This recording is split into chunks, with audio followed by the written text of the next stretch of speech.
Assalamu alaikum. This is Shady Elkassas, American International School physics teacher, and today we're going to try one of the applications that the teachers and students can use in the classroom, which is NearPod. NearPod basically is an application that you can download in different systems, such as the iPad, the Apple systems, mobile, the iPhones like iOS operating systems, and Androids as well. So you can use it in your laptop, in your iOS mobile like the iPhone and iPad, and the Android systems such as Samsung and the Samsung tablets. NearPod basically is very friendly use. You can use it at home, you can use it in the classroom, and it's a very good technology to be used in teaching. Basically, when you download the program as a teacher, so this is the interface of the program. These are my presentations in my library. This is the store. I can get anything from the online store. There are some applications that are free applications, free presentations with different topics from grade 1 to grade 12. And this is my own library. This is all of the presentations that I have chosen or I have launched already through the website. So this is one of the presentations that we're going to launch today with our grade 11 students, which is grade 11 outline, chapter 13. By clicking live session,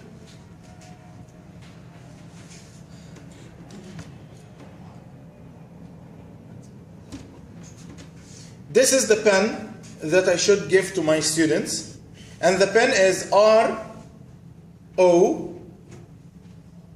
copy this please, M-T-Q.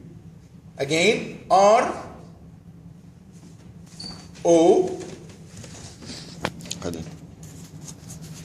M-T-Q.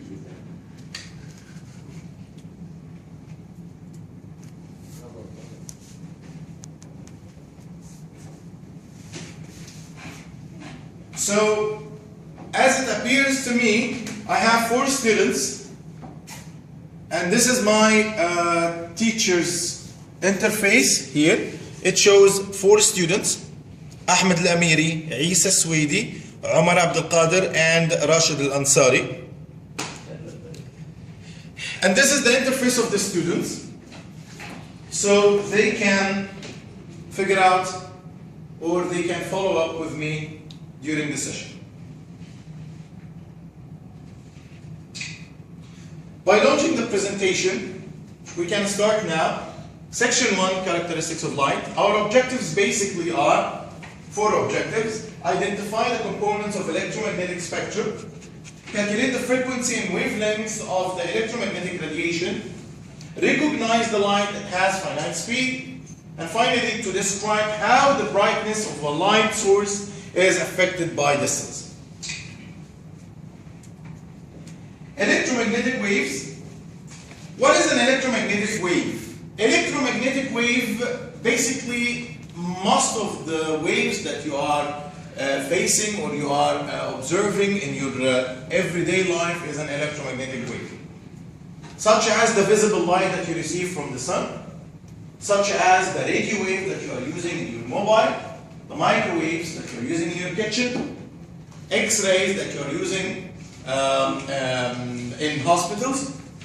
So electromagnetic wave is a wave that consists of oscillating electric and magnetic fields. And the meaning of oscillating means vibrating.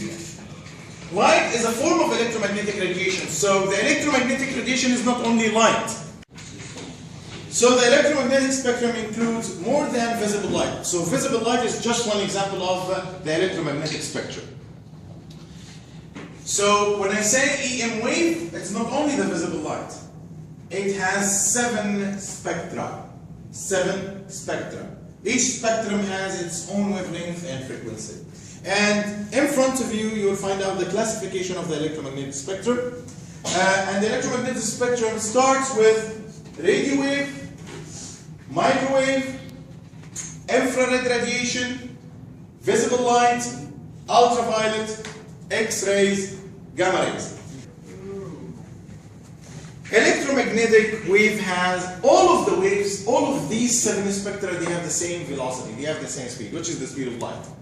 The speed of light is 3 times 10 to the power of 8 meters per second, right? Right? Which is 300,000 kilometers per second, which is the highest velocity ever, right? Microwave, the speed of the microwave is 3 times 10 to the power of 8 meters per second. Gamma rays is 3 times 10 to the power of 8 meters per second. X-rays, 3 times 10 to the power of 8 meters per second. Every single spectrum has the same speed, but the only difference is in the frequency and wavelength. Very good. Can you recall the relationship that gives you the speed of the wave, which is C is equal to F times, or the frequency times wave? Amazing, amazing, right? So the speed of the wave is equal to the frequency times wavelength, which is F times lambda. Okay, and now we are going to have a very small quiz using the NearPod. So whenever you are ready, you can take it now. From your understanding to the electromagnetic spectrum, draw the 7 electromagnetic spectra, focus on the wavelength and the frequency. If we have a very long wave, such as this one on the board, as you can see, this one has the same wavelength and the frequency. But I want you to draw a wave that has 7 parts. Each part represents a wave spectrum. So how can you start with a wavelength, a very high wavelength, and end with very low wavelength or a very high frequency? So can you imagine how the range of the waves could be? Can you draw a spectrum that starts with a very high wavelength and ends with very low wavelength? Do that now.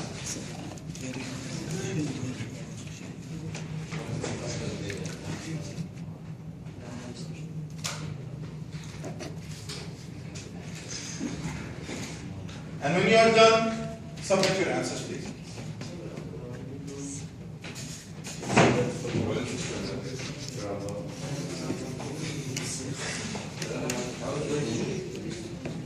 So, amazing Isa. I have a good answer for Isa, and I will share it with you.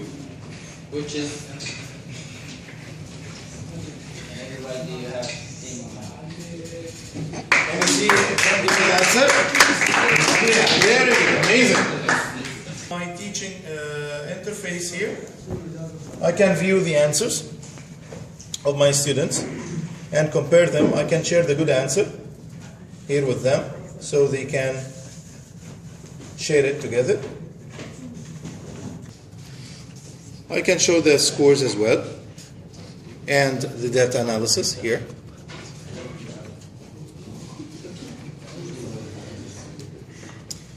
And this was our session for today. This was our activity for today using the NearPod in our classroom. Thank you very much.